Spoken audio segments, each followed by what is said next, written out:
On va aller voir le message que tu as besoin d'entendre d'un point de vue sentimental, sans poser de questions particulières. Évidemment, c'est pas pour tout le monde. On est face à quelqu'un qui hésite. Et qui est donc, enfin pas donc, mais qui est également influençable. Il hésite. Pourquoi il hésite? Il hésite parce que d'un côté, il est attiré. Oh, il envisage un futur avec toi. Ok.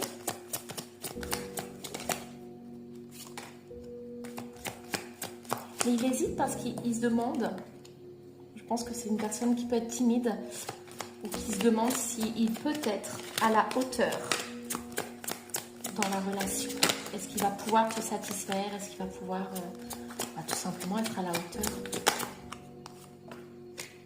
En tout cas, il y a du potentiel dans cette relation. Il y a du potentiel. Bon, il hésite, mais est-ce qu'il va se bouger? Une personne qui souffre. Une personne qui souffre par rapport à ses relations passées.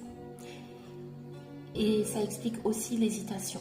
C'est vraiment une rencontre qui a été impactante pour lui. Il est vraiment très très attiré. Mais ses précédentes relations le font réfléchir.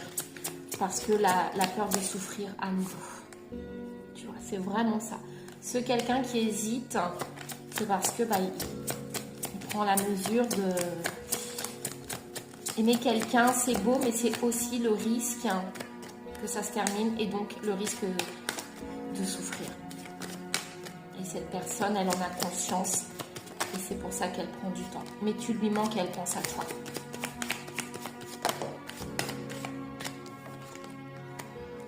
Il te dit pas forcément tout ça parce que se montrer vulnérable, c'est pas évident.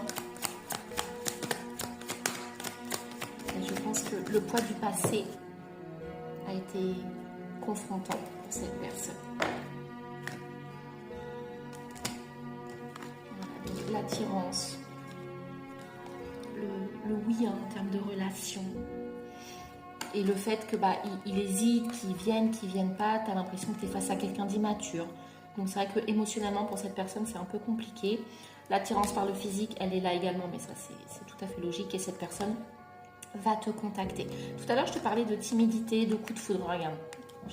Le coup de foudre ressort et la timidité également. Cette personne, elle appréhende comment ça peut évoluer parce que la peur de souffrir. Mais en tout cas, cette personne va te contacter. On va rajouter 5 lettres, les lettres de son prénom, la personne à laquelle tu penses. 5 lettres.